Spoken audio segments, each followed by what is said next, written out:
حالا میریم طرف جناب حسینی. سلام بر شما حسینی صاحب، خوش آمدیم به برنامه صبح معرف.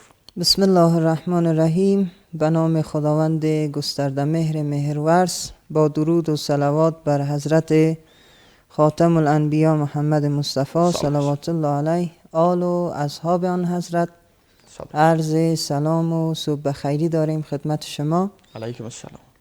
همکاران نهایت عزیز شما و دوستان و عزیزانی که ما را بیننده هستند در سراسر کشور، امیدوار هستیم صبح خوب و با معنویت را آغاز کرده باشند. در خدمت شما هستیم. قربانتان، خوشحال هستیم که در برنامه صبح معرف خودت را داریم و خودت با ما هستی. اگر در نخست از این شروع بکنیم، اگر یک روشنی بندازی که زندگی از منظر اسلام به چی منظور، به چی است؟ بسم الله الرحمن الرحیم.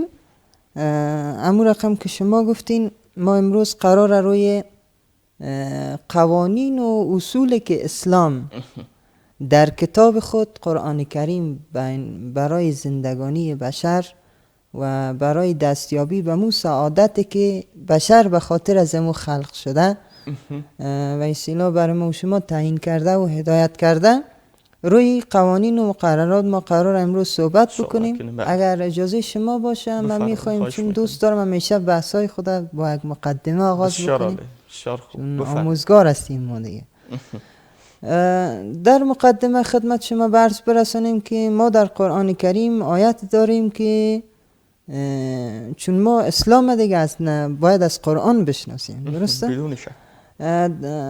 در قرآن کریم آیت هست که خود قرآن معرفی میکنه. در این آیت سوره مبارکه نحل آیت 89 خدای متعال میگه و نزلنا علیک الکتاب تبیانا لکل شیء. میگه ای پیامبر، ما بر تو کتاب را نازل کردیم که بیان کننده همه چیزه.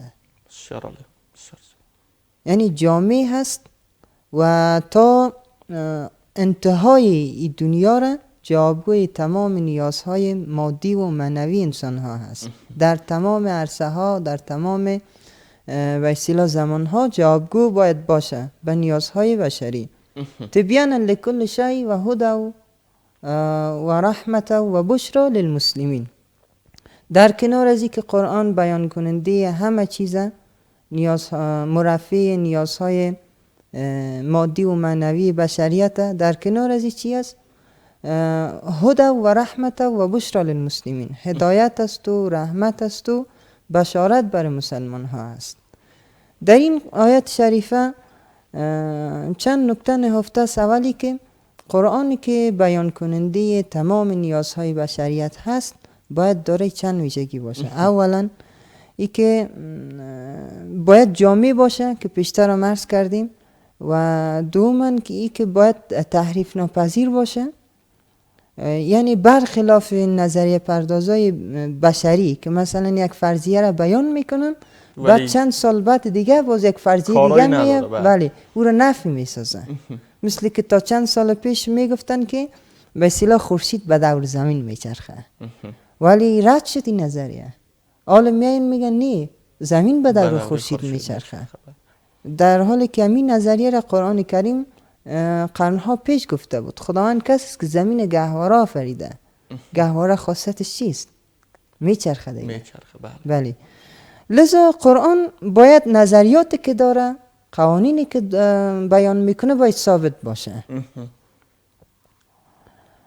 قوانین و مقررات قرآن ثابت و مستحکمه. از کجا میگیم؟ خود قرآن میگه انه لکتاب عزیز لا یأتیه الباطل من بین یدیه ولا من خلفه. بله. یعنی قرآن کتابی هست که عزیز است، استوار است. آیات و به اصطلاح احکامی که بیان کرده استوار و لا یتغیر، یعنی قابل ثابت است. خیر ببینین تغییر نمیکنه. لذا یک نوع امیدواری به بشریت و اصطلاح دست میده از آیات قرآن کریم. دیگه چی است؟ قرآنی که جامع هست و بیان کننده نیازهای بشریت باید چی باشه؟ مایه هدایت و رحمت و بشارت برای مؤمنین باشه، برای بشریت باشه. این حال ما هدایت هم میتونیم بدون نوع تقسیم بکنیم. هدایت بعض کتاب ها هست که ما را هدایت میکنه به طرف انحراف. بله واقعا.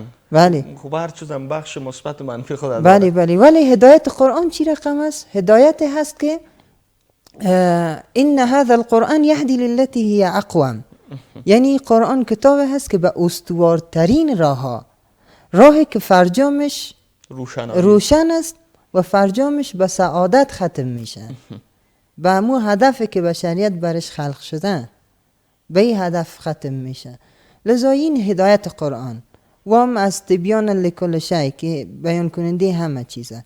من در آغاز خواستم منبعی که ما ازش استفاده کردیم قرآن کریم، از قرآن از زبان خود قرآن معرفی بکنم تا دوستا تا هم صحبتایی که من اینو کارشان می داشته باشم با دل و جان بشنون و انشالله خدا اول برای ما توفیق بده عمل بکنیم، بعد باز دوستا از اینا استفاده بکنن و بیاییم به سفره قرآن بشینیم و از پیام ها و قوانین که برای زندگانی ما و شما داره استفاده کنیم. بسیار مقدمه خوب. با استفاده از این مقدمه و با بیان مقدمه هم بیایم پرسش مطرح میکنیم که خوب قوانینی که برای زندگی بشری قرآن داره چه قوانین است، مشمول کدام موارد است؟ بله، خدمت شما عرض شود که قوانین و مقرراتی که قرآن برای زندگانی بشریت و اصطلاح معرفی کرده بیان کرده شامل ابعاد مختلف میشه. مثلا در بعد فردی ما قوانین داریم در قرآن کریم، در بعد اجتماعی ما قوانین داریم. مثلا میگه غیبت دیگران رو نکو، تجسس و جستجوگری نکو. اینا قوانین اجتماعی است. در اجتماع مثلا با عدالت رفتار بکو. وقتی که حکم میکنی جانب عدالت اختیار بکو و مثلا در ترازو باید انصاف داشته باشی. اینا در بعد اجتماعی است. در بعد فردی ما میخوایم امروز در بعد فردی چند نکته را خدمت دوستا عرض برسانیم. قانون اول در بعد فردی استفاده از عقل. در قرآن کریم به عنوان مهمترین قانون زندگی که خیلی در آیات متعدد قرآن کریم مورد تاکید و توجه قرار گرفته استفاده از عقل. مثلا در یکی از آیات قرآن کریم داریم خدای متعال بعد از برشمردن 8 نعمت میگه در خلقت آسمان نظر کو، در خلقت زمین نظر کو، کشتی که حرکت میکنه، آب که میایه زمین زنده میکنه، یا مثلا زندگی جنبنده ها و به اصطلاح حرکت بادها و ابرها. بعد باز در آخرش میگه این همه نشانه ها و به اصطلاح آیه های از خلقت که ما بیان کردیم اینا برای کسایی است که عقل دارن، لقوم یعقلون. بله، لعلکم تتفکرون. مثال از این آیات بسیار و بیشمار در قرآن کریم. در ذیل یکی از آیاتی که در مورد عقل در قرآن کریم بیان شده در یک حدیث روایت شده، چون حدیث ما باید از احادیث هم استفاده کنیم. احادیث مفسر قرآن دیگه. بله بدون شک. یعنی زمانی که میگه خدای متعال آدم خلق میکنه، جبرائیل میایه برای آدم نازل میشه و به حضرت آدم عرضه میکنه که خداوند به تو 3 نعمت میفرسته، یکیش باید اختیار بکنی. خب آدم علیه السلام میگه کدام نعمت است؟ بعد با جبرائیل برش میگه عقل است، دین است و حیاست. حضرت آدم باز از عقلی که داشته استفاده میکنه، میگه من عقل به اصطلاح اختیار میکنم. بعد باز جبرائیل به 2 نعمت دیگه میگه دین و حیا. میگه برین خشما دیگه چون آدم عقل اختیار کرد. این چیزی را که میگم در تفسیر نمونه یکی از تفاسیر مهم است که در جامعه اسلامی مورد کاربرد گسترده مفسرین قرار داره. خب به دین و حیا میگه شما برین دیگه، شما را آدم اختیار نکرد. بعد باز دین و حیا یک زیبا بیان میکنه، میگه ما مأمور هستیم هر جا عقل باشه ما با عقل باشیم. بسیار عالی، چقدر خوب زیر مجموعه از او. بله، ما در روایت هم داریم یعنی عامل سعادت و شقاوت انسان ها عقله. اگر از عقل استفاده کردی کامیاب هستی، هم در زندگی دنیوی هم در زندگی اخروی. اگر از عقل استفاده نکردی، خیلی آیات قرآنی داریم که کسایی که شرک ورزیدن در دنیا رفتن فهمیدن که والا ما اشتباه کردیم، بعد باز میگن که ای کاش ما مشنویدیم. اگر مشنویدیم و فکر میکردیم اینی از عقل خود استفاده میکردیم. امروز این سرنوشتی که دچار شدیم به این سرنوشت ما مثلا مواجه نمیشدیم. و در خیلی آیات قرآنی داریم که ببخشید روایات که میگن کسی که عقل داره در واقع دین داره. بیشتر در شأن نزول آیات هم ذکر کردیم. و کسی که دین داره وارد بهشت میشه. از این روایت استفاده میشه که اصحاب بهشت عاقلان است. ولی کسایی که از عقل خود استفاده کرده رفته به بهشت. یا مثلا در خیلی از روایت دیگه داریم که 1 ساعت فکر کردن، تفکر کردن، نه تشویش، البته یه اشتباه نشه. بعضی ها چورتی هستن، زیاد فکر ایسیلا تشویش های حق و ناحق میکنن. این تفکر عاقلانه و خردمندانه با این تشویش اینا فرق داره.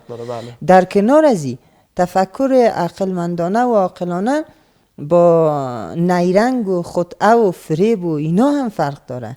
اونایی که فریب کاری میکنن مثلا نیرنگ باز هستن، اونا هم خوب از عقل خود استفاده میکنن. منظور من این عقل نیست، عقل که ما را منتهی شه و سعادت ما و شما. یعنی میگه 1 ساعت در روایت داریم 1 ساعت فکر کردن، تعقل و تدبر کردن بهتر از عبادت 70 ساله. خیلی ما و شما 70 سال عمر نمیکنیم. بیانگر عزیز که خوب عقل از جایگاه بلند بالای در دین اسلام برخورداره. خب بدون تردید قسمی که در مقدمه گفتین جناب حسینی صاحب، یعنی قرآن به عنوان کتابی است که ثابت است. یعنی برای تمام بخش‌های زندگی بشری خوب برنامه داره، یک چارچوب مشخص تعیین کرده که خوب این مسیر را باید آدم پیش بگیره و اگر از این مسیر منحرف شود باعث از میشه که خوب سرنگون شود. اگر ما مطابق به قوانینی که اسلام برای ما ذکر کرده زندگی نکنیم چی بلای بر سر بشریت میاد؟ بله، اگر اجازه بدین می قانون دیگر رو فشرده و گذرا بیان کنم، بعد باز جواب شما میاییم. خدمت شما شود که قانون اول استفاده از عقل بود. قانون دوم تلاش است. تلاش و زحمت. من خدمت دوستا یک چیز برز برسانم که هر کسی که به جای رسیده، اگر امروز اقتصاد خوب داره، اگر به مقام و جایگاه و بارگاه علمی رسیده، بدون شک تلاش کرده. هیچ کس مفت مجانی به جایی نمیرسه.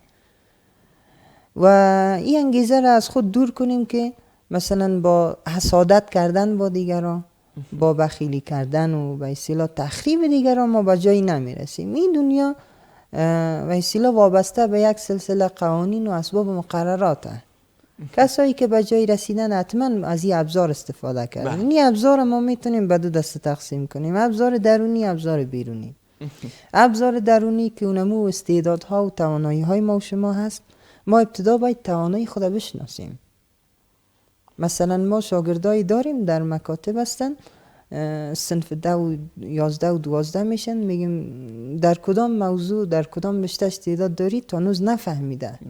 این کلان نقص است در یک جامعه ما و شما. بله، ابتدا باید استعداد ما مثلا دریافته شود. بله، بعد بازی در بالفعل پیاده شود. اینا رو بریم انکشاف بدیم، رشد بدیم. و بعد ابزار بیرونی هست که ما مثلا از امکاناتی که در اختیار داریم، از وسایلی که در اختیار داریم، الحمدلله امروز وسایل و وسیلات تکنولوژی که هست در اختیار بشریت و ما را کمک میکنه در شکوفایی استعدادهای ما، توانایی‌های ما، در رشد علمی ما. شما از اینا بیم استفاده بکنیم. در آیات قرآنی هم داریم که در مسئله تلاش خیلی تاکید فراوان شده. در آیات داریم که وَلَيْسَ لِلْإِنسَانِ إِلَّا مَا سَعَى. هیچ چیز به انسان نمیرسه مگری که تلاش کنه و زحمت بکشه. و بعد در پاسخ سوال شما که اگر از این قوانین و مقررات و اصول که قرآن کریم برای ما و شما بیان کرده استفاده نکنیم، از این راهنمایی ها پیروی نبکنیم، سرنوشت ما و شما چی میشه؟ سرنوشت ما و شما معلوم دار است دیگه. یا ما به سعادت باید دست پیدا کنیم یا با شقاوت.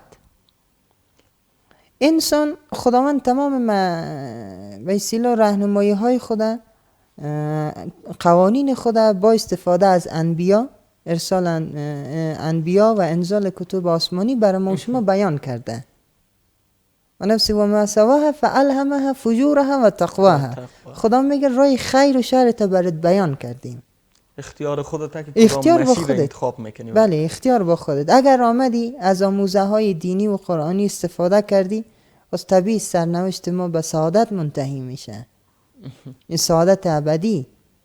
و اگر رفتیم به طرف انحراف، رفتیم به طرف کجروی و غافل شدیم از این راهنمایی های قرآنی و به اصطلاح دستورات نبوی، سیره نبوی ما و شما، بعد باز سرنوشت ما معلوم دار است که خدای نخواسته به طرف شقاوت و انحراف و اینا کشانده میشه. انشاءالله امیدوار هستیم که خوب یعنی تمام کافه ملت مسلمان یعنی همیشه مسیرشان مسیر سعادت، مسیر روشنی و مسیری باشه که خوب این مسیر را پیامبر برای ما میراث گذاشته و مسیری که خوب مسیر قرآن است، قرآن برای ما گفته و چارچوبی که برای ما تعیین کرده و امیدوار هستم که همیشه خوب در همین مسیر گام بگذاریم و قدم بگذاریم.